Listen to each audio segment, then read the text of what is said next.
Now, President William Ruto has warned members of parliament that he will not hesitate to veto any bill presented to him seeking to water down the fight against corruption. Speaking at State House during the handover of assets reclaimed by EACC back to government institutions, President Ruto singled out the Conflict of Interest Bill of 2023, saying he will not sign it into law if members of parliament submit it to his desk in its present form. And TV's political affairs reporter David Mudhoka has the details.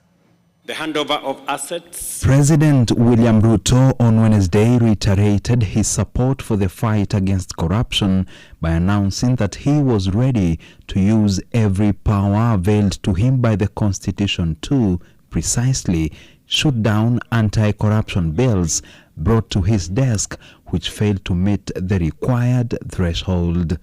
Among the bills that the head of state has vowed to ensure won't see the light of day if members of parliament pass them in their current form is the Conflict of Interest Bill of 2023 that senators have amended to create loopholes for public servants and their family members to freely do business with the government. I am told there is a mediation process that is going on in Parliament, but I have told them with clarity that I will veto any bill that does not establish a high standard of accountability, integrity, and anti-corruption measures, and I will fully exercise my powers under Article 115 of the Constitution to ensure that the bill meets the rigorous standards set out in the original draft bill. President Ruto spoke after witnessing the handover of previously grabbed public property worth 5 billion shillings back to government institutions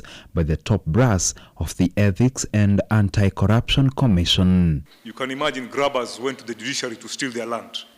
They were very daring, but we managed to recover this piece of land, which is worth 1.4 billion shillings. The president congratulated the EACC for its asset recovery efforts, while also firing a warning shot at public servants that he will not intervene in any EACC case to rescue anyone who is on the radar of the country's corruption watchdog body. The chairman here will tell you who was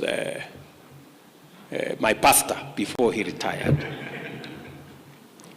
that I have never called him to tell him anything about what he is supposed to do with the corrupt, because I am a great believer that institutions should deal with their issues and manage the mandate that they have. David Mudhoka, NTV, Nairobi.